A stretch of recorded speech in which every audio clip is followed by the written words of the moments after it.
Hello everyone, my name is Alexa Del Pena, and this is my career research and reflection project. So I decided to research real estate photography for my project's area in the photography industry. I chose this area in the industry because I'm interested in pursuing a career in this field, and I, going into this project, had that as my future goal. So let's get into this project. For the assignment, we had to come up with a list of local photographers to invite to speak with us in class, first of all. So our list included these professional photographers: Sasha Pedro, Lou Jones, Kelsey Garcia, and Tamara Flanagan, who all came to our classes this semester to answer our questions and give us tips about starting our career in the photography business. So these are some of the questions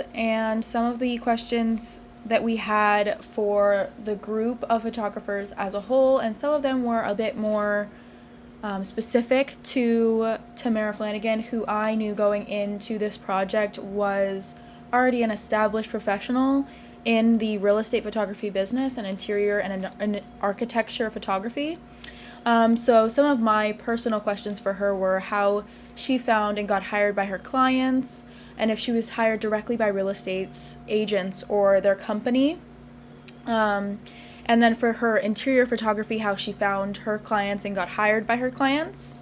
We also had questions for all of the photographers, such as if they used photography as their only source of income, or if they had related or unrelated jobs, how long it took to build up their business.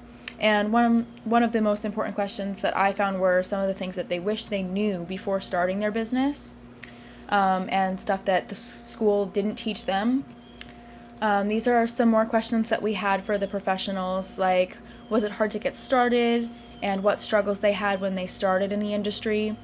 What was the most effective way they market their business. We also asked them if they were interested in any other areas of photography when they started out, and which ones they liked and why. We also asked them how their typical day went and how they prepared for jobs, and if they used any assistants or helpers on the job. So one of the most important tips that all of the photographers shared was to remember the business aspects of the running the business.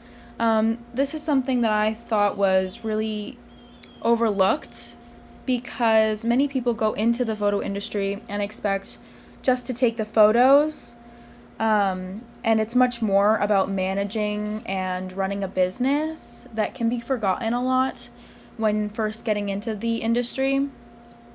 Taxes was one of the most important aspects of starting off that these photographers wish they knew when they started. Many of them explained that they didn't learn about taxes and financial aspects of the job in school.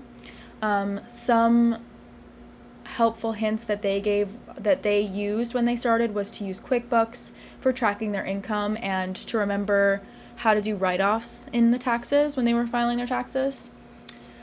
Some more information they gave about pricing and licensing was an aspect of the career in photography that the professionals told us to learn and remember. Sasha Pedro gave very helpful information about licensing and reminded us to price our services by time and how many people would see it, and also the amount of pictures, which I thought was really important for me to learn, because the initial thought for me was just to price for the amount of photos that I gave my clients, and I have priced my photos this way in the past, and I never thought about charging for the amount of times that the photos were being used and how many people would see it.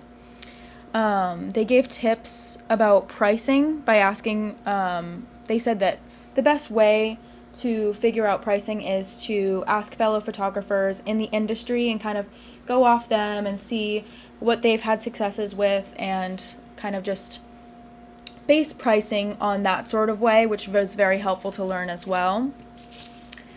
So more information that we gathered from these interviews with the professionals was about marketing and social media.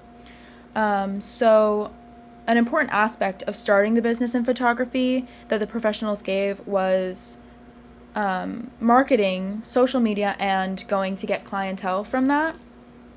So one of the most agreed upon by all of the photographers we interviewed was that word of mouth was the main way that they gained long-term and good clients, which was really interesting to learn because it helped me understand that being referred by people is the best way to stand out against the competition because they trust word of mouth more.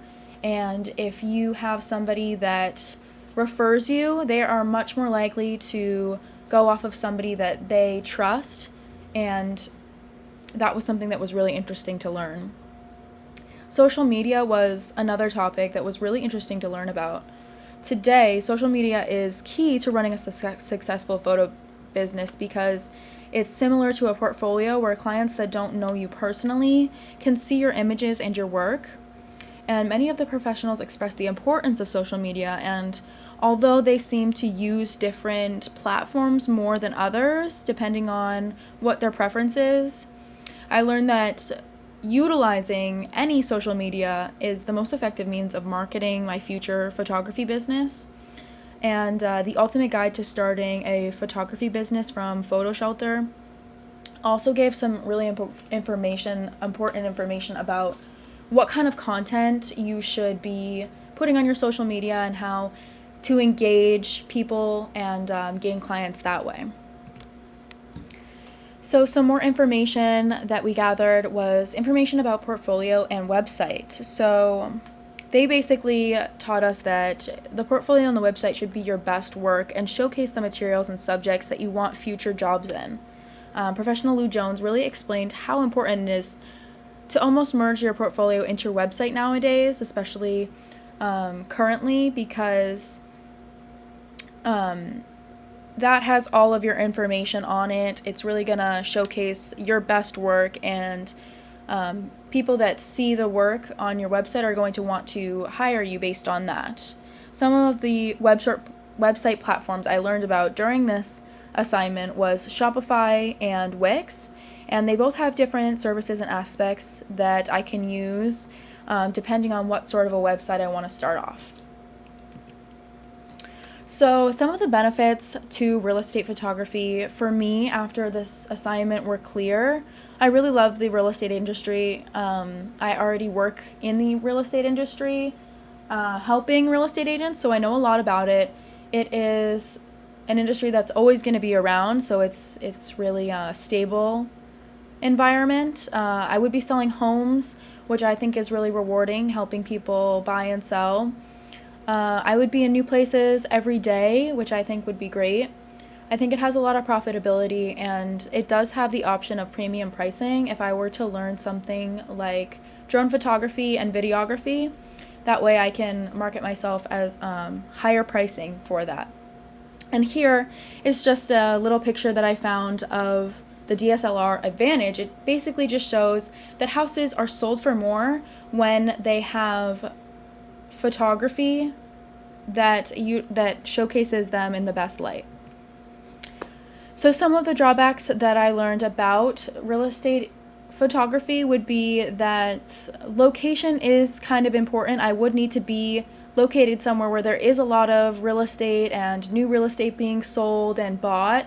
So that's something that I would have to keep in mind. And then additional costs is kind of in any area of photography, but it is something to remember that there are additional costs of traveling. If I had to travel into the city to get more clients that were there because of the real estate that's there, and I would just have to factor in wear and tear on my car and stuff like that. So for my interest in real estate, interior, and architecture photography, it definitely has increased since this project. I'm really excited, and I think I really have a better understanding of how to go about starting a business like that, and I'm really excited for what my future holds.